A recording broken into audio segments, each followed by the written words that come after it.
Do while loop in C#. In C#, you place the do keyword before the code block, and the loop continues to execute the code block while the specified condition is true.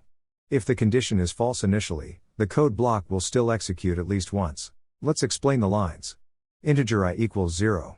This initializes a variable I with the value 0. Do while at less than 2. This is a do while loop, which means the code block inside the curly braces will be executed at least once, and then the condition in the parentheses is checked. If the condition is true, the loop continues to run. If it's false, the loop terminates. Console.WriteLine I. Inside the loop, it prints the current value of I to the console. I++. After printing the value of I, it increments the value of I by 1. The code block is executed with I initially set to 0. It prints 0 to the console and increments I to 1. The condition I less than 2 is checked. Since I is now 1, the condition is true, so the loop continues. The code block is executed again with I now being 1.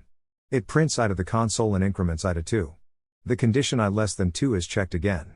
This time, I is 2, which is not less than 2, so the condition is false, and the loop terminates.